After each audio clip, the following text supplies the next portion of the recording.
السلام عليكم ورحمة الله وبركاته. الحمد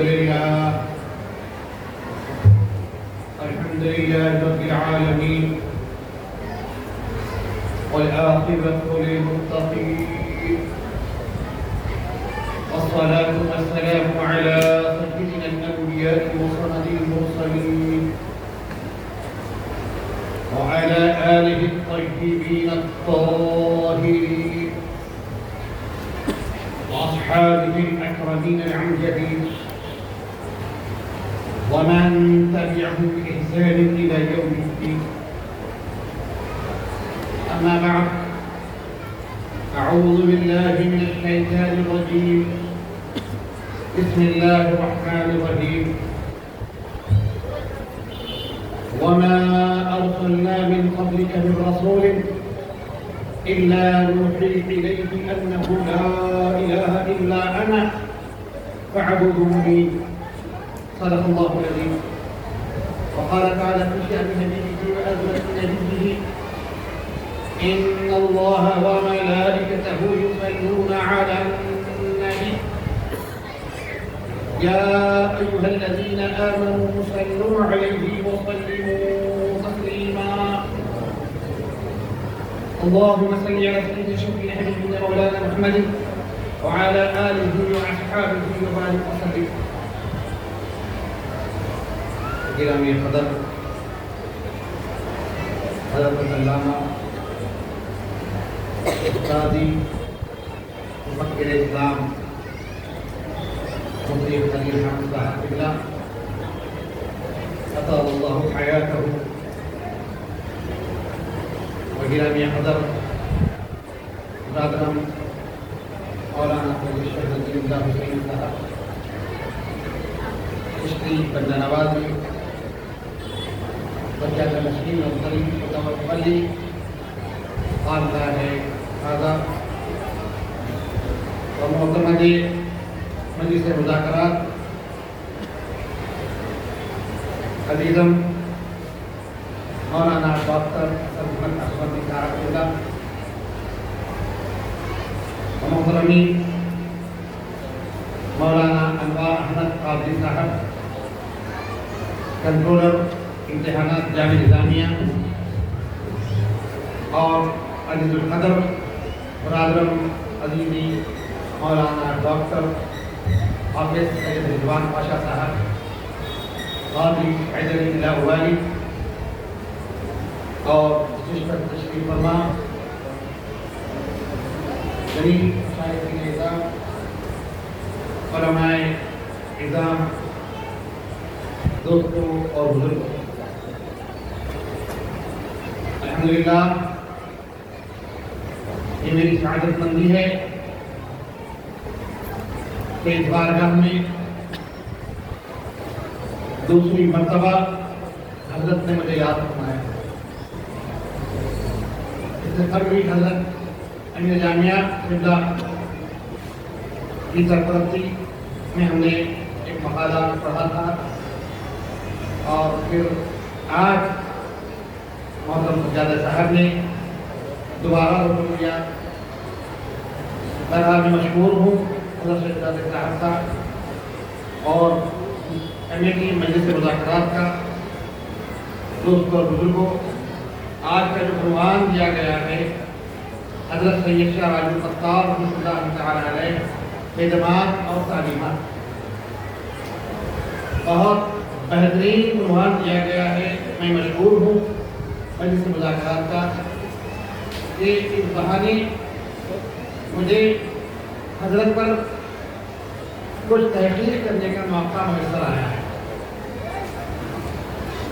اور حضرت کی شخصیت جو نکھری ہے میں اسی کو آپ حضرات سے گفتگو کرتا ہوں. بہت عظیم شخصیت حضرت شاہ راج الفتار، عارف ربانی، عارف کامل، مشاہدہ ذات میں دائمی شخصیت کا نام حضرت شاہ راج الفتار تعالی. تصوف کے سارے رموز کو آپ کی اپنے تعلیمات میں بڑے آسان پھیلائے کے بیان کرتے ہیں. سلوک کے سارے مراحل کو آپ نے بالکل سہل انداز میں اپنے مریدین کو اس سے نمبردار طے کرایا ہے اور منزل مقصود تک کو پہنچایا ہے۔ دوستوں اور بزرگوں، آج کی اس نورانی محفل میں ہم نے اولیاء کرام کی خدمات کو جس انداز میں پیش کیا ہے، اس کی وجہ سے ان کی حقیقی عظمت عوام الناس پر ظاہر نہ ہو سکی۔ یعنی جس اندازے اور جس پیرائے میں ہم حضرت اولیاء کا تعارف جانتے ہیں،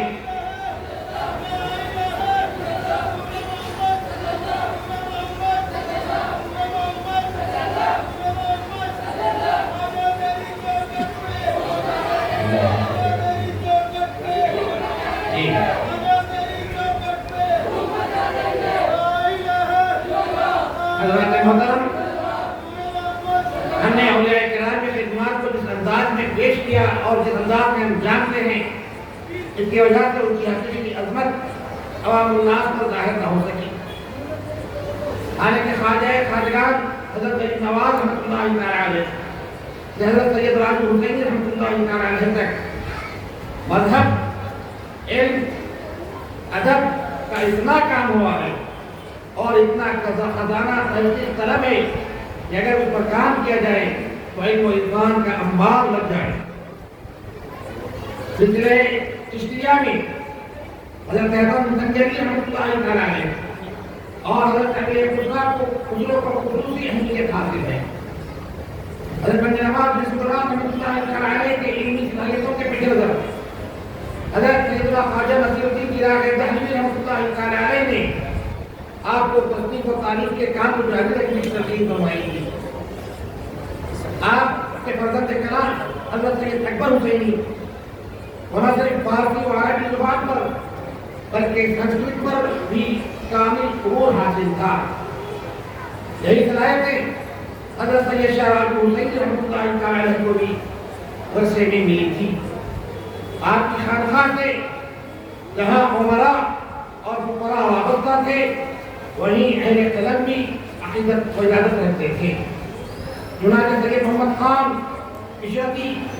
اور تبعی عابد شاہ تکنی زبان کے قدیم شعراء میں شمار کی جاتے ہیں، آپ کے حلقہ عبادت میں داخل تھے۔ یہ وہ درس کا تھی جہاں الہیت کا وہ اعلیٰ درس دیا جاتا تھا، جس سے تنگی دور ہو کر قلب و نظر میں خشک پیدا ہوتی ہے۔ تعصب اور نفرت کے ادنا جذبات الفت کے اعلیٰ جذبات سے بدل جاتے ہیں۔ نظریں شاید حقیقی کے جلووں کا نظارہ کرنے لگتی ہیں، اور جب منزل آ جاتی ہے تو دنیا کی قباحتوں کو بدل دینا آسان ہو جاتا ہے، کیوں کہ ولی کامل کی نظر کیمیائے اثر میں مستقام کو ذرخاص میں تبدیل کر دیتی ہے۔ آپ کی تصانیف بے شمار ہے، آپ کے جو خدمات ہیں، جو آپ کے علمی خدمات ہیں، بے شمار ہیں۔ اب تک جو تصانیف منظر عام پر آئی ہے، اس میں زاد الموحدین حصہ اول اور حصہ دوم، جس کا درگاہ شریف کے سابق سجادہ نشین حضرت سید راج حسینی ثانی رفیع الدین رحمہ اللہ نے اپنی ہن حیات اردو میں ترجمہ کرا کر طبع اور شائع فرمایا ہے، جس کا ترجمہ اعظم المشائخ حضرت مولانا سید شاہ اعظم علی صوفی صاحب قبلہ رحمہ اللہ نے فرمایا۔ بڑا عمدہ ترجمہ حضرت شاہ نے فرمایا ہے۔ یہ جو زاد الموحدین حصے پر اور حصے دوم میں ہیں، اسرار و معارف کا ایک خزینہ ہے، جس میں تصوف کے اہم موضوعات کو صراحت کے ساتھ بیان فرمایا ہے۔ انداز تحریر دل کو چھو لینے والی ہے۔ حضرت شاہ راج رحمۃ اللہ تعالی علیہ کا جو انداز تحریر ہے، جو انداز بیان ہے، وہ دل کو چھو لینے والا ہے اور دل میں سرایت کرنے والا ہے۔ جا بجا آیات قرآن سے استدلال کرتے ہوئے احادیث مصطفیٰ کی روشنی، احادیث مصطفی صلی اللہ علیہ وسلم کی روشنی میں بیان فرمایا ہے۔ دیوار اولیاء اللہ کے احوال، سیر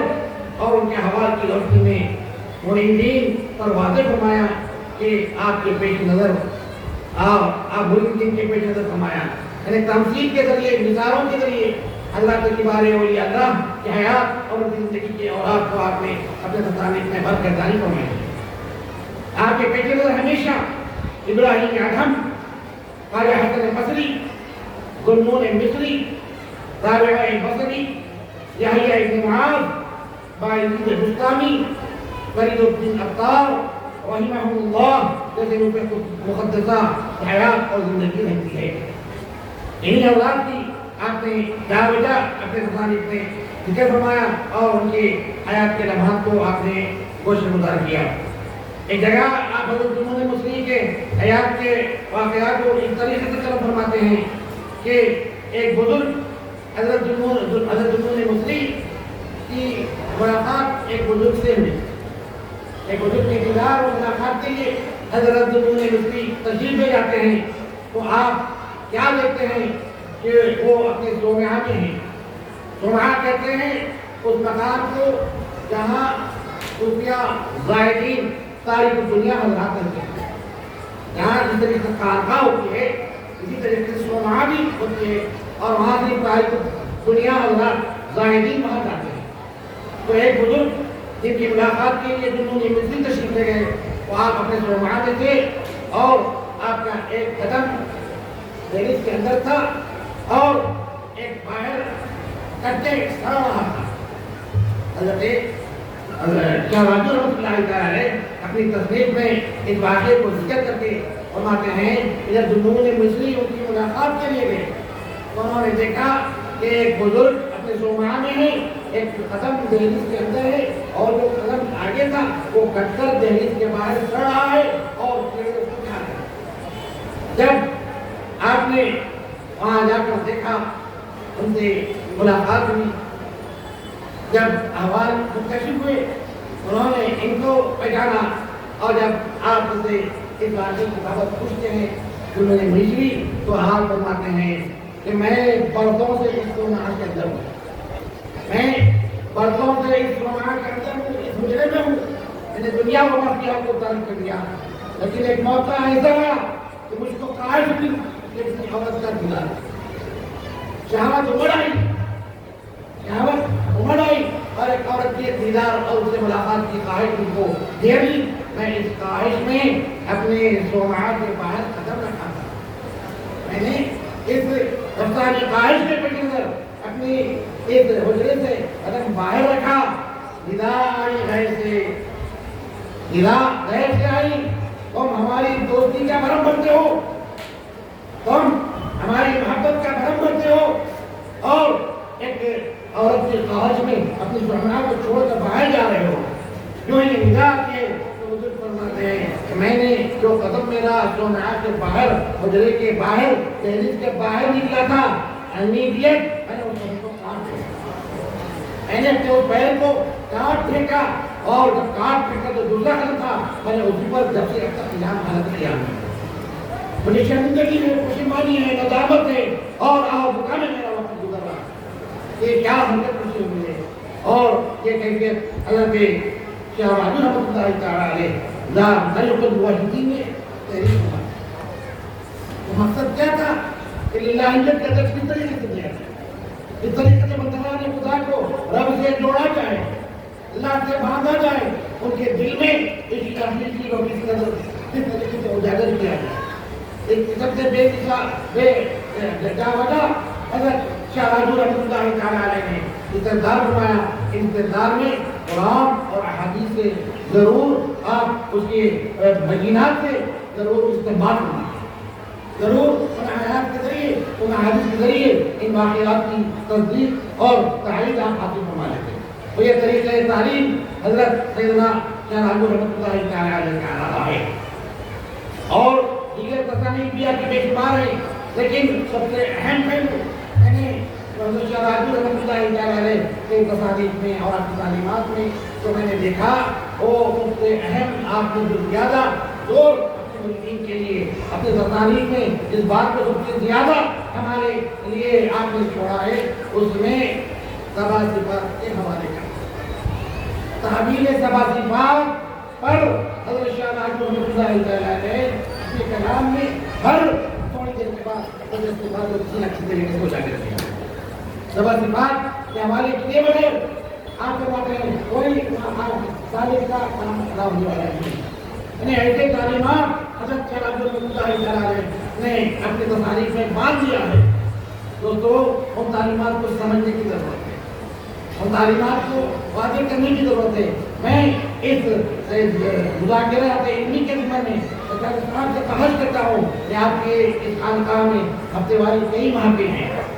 مسلسل محافل منعقد ہوتے ہیں, لیکن میں حضرت جامع کی طرف سے آپ سے درخواست گزار ہوں کہ یہاں پر ایک محفل ایسی رکھی جائے ہفتے میں تو صرف اور صرف حضرت شاہ رحمۃ اللہ علیہ کے تعلیمات کو بیان کیے,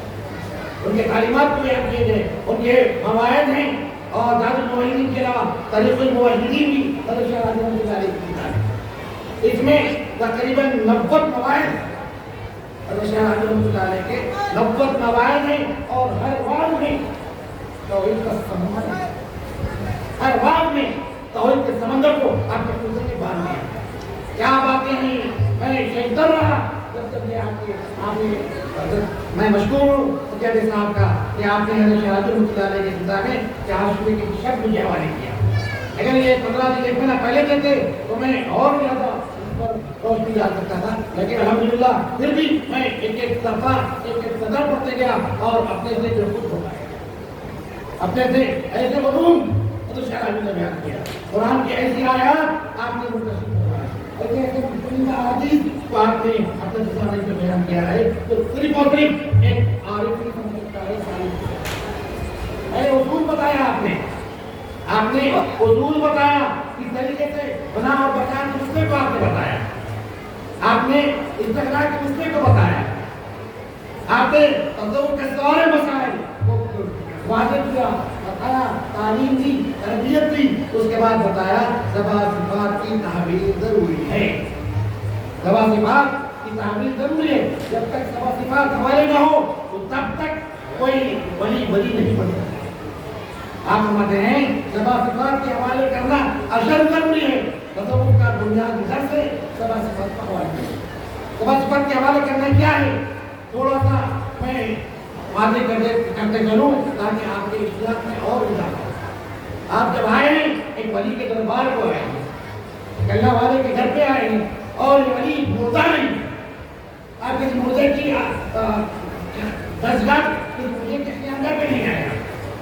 آپ کسی مسجد کی جگہ نہیں ہے, آپ ایک زندہ کے پاس آئے. آپ مان لیجیے کیا کو برابر عطا کریں گے, برابر نوازیں گے. آپ آئے ہیں تو یہاں سے کیا مانگیے, دولت مت مانگیے, آپ نے کاروبار مت مانگیے, اور آپ کی خواہش ہے تو اس کا ذکر مت کیجیے. ایک ہی مدعا رکھیے یہاں پر. میں نے یہاں زیارت کیا, ایک ہی مدعا رکھا, کیا رائنو میرے سینے کا صدر ہو جائے, میرے سینے کا صدر ہو جائے, تاکہ آپ کی محفل میں آپ کی مجلس میں صرف اور صرف آپ کے روح میں آ جائے. یقیناً پیش جاری ہے, قیامت تک جاری رہے گا اس وقت. تو جب آئے ہیں یہاں پر ایک ہی صدا رکھیے, ایک ہی مدعا رکھیے کہ سرکار جو آپ کے سینے میں جو بہتا تھا دن, جو ان کے انوار تھے, جو معرفت کی سنجاریاں تھی, وہ سنجاری سے ہمارے قلب کو قبول فرما دیے, ہمارے قلب کو مدبر فرما دیے. یہ دعا کریے, یقیناً ہم سب آج کے اس مقدس موقع پہ سرفراز ہوتے ہیں. بہرحال حضرت شاہ رحمۃ اللہ علیہ نے ان چیزوں کی طرف ہم کو زیادہ سے زیادہ توجہ دی. سب سے زیادہ اہم کام جو آپ کی تصانیف تو بہت ساری ہیں, لیکن ان تصانیف میں بہت سارے اقوال آپ کے مریدین نے جمع کیا, بہت سارے آپ کے مواعظ ہیں, ان مواعظ کو آپ کے مریدین نے جمع کیا. لیکن جہاں تک آپ کا کیمیا جو آپ کی ایک اہم تصنیف ہے,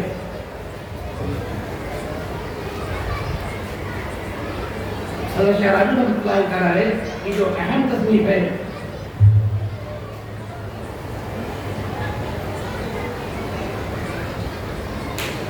ہاں کیمیا ایسا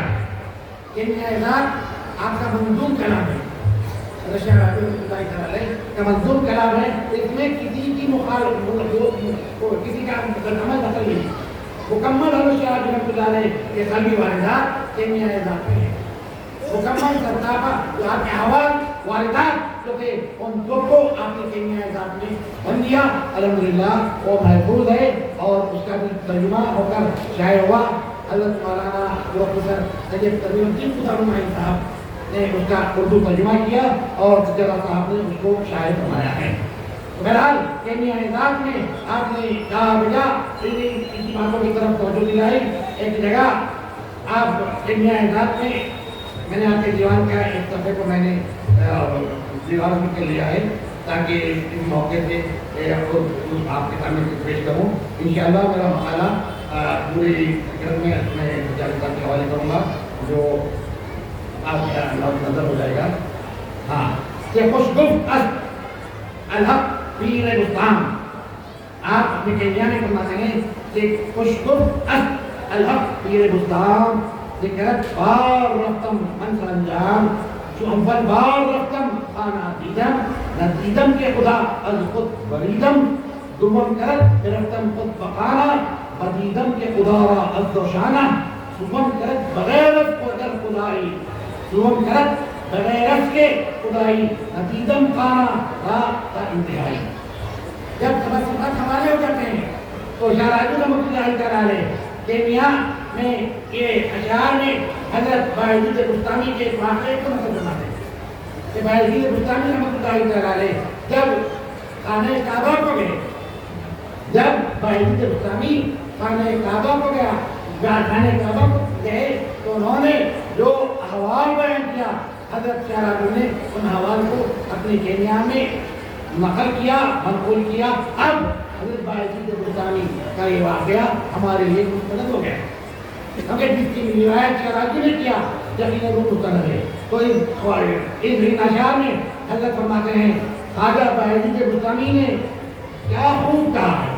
میں کلمہ پڑھا ہوں کہ خوشگفت الحق پیر بستان، خواجہ باعزید بستانی نے کیا خوب کہا، ذکرت بار رفتم من سرانجام، میں 3 مرتبہ کعبے کو گیا۔ حضرت باعزید بستانی فرماتے ہیں کہ میں نے 3 دفعہ خانہ کعبہ کو گیا، تو اول بار رفتم خانہ دیدم، جب میں نے پہلی دفعہ خانہ کعبہ کو گیا تو میں نے خانہ خدا کو دیکھا، تو اول بار رفتم خانہ دیدم، جب پہلی دفعہ گیا تو خانہ خدا کو دیکھا، کعبے کو دیکھا، ندیدم کے خدا از خود بریدم، فرماتے ہیں خدا کو نہیں دیکھا البتہ میرے حواس کو۔ جب میں نے کعبے کو خود دیکھا تو میں نے خدا کو نہیں دیکھا، صرف عمارت کو دیکھا۔ جب عمارت کو دیکھا تو میرے حواس گم ہو گئے، میں اپنے حواس گم کر دیا۔ جس طریقے سے حضرت موسیٰ علیہ السلام نے اپنے حواس کو گم کیا تھا۔ موسیٰ علیہ السلام جب رویت کی خواہش کی، جب وہ دور پہ گئے تو آپ نے بے ہوش ہو گئے، تو فرماتے ہیں میں نے اپنے حواس کو گم کر دیا۔ کیوں؟ میں نے عمارت دیکھا، میں نے بیت اللہ کو دیکھا، ہٹ کر عمارت کو دیکھا، اس رویت کی وجہ سے میرے حواس کو گنوا دیا۔ پھر فرماتے ہیں ندیدم حکم کرت رفتم خود بقاوا، جب میں دوسری دفعہ کعبے کو گیا، حضرت باعزید بستانی کے حکایت کو نقل کرتے ہوئے شاہ راجو رحمۃ اللہ تعالی فرماتے ہیں جب دوسری دفعہ میں خانہ خدا کو گیا، بدیدم کے خدا را عز و شانہ، خدا عز و شانہ کو دیکھا۔ پہلی دفعہ دیدار نہیں ہوا، صرف عمارت کو میں نے دیکھا۔ جب دوسری دفعہ میں نے گیا تو مجھے دیدار یقین ہوا،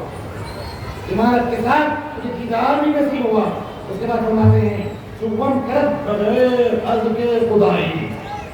تیسری مرتبہ جب میں گیا تو انتہا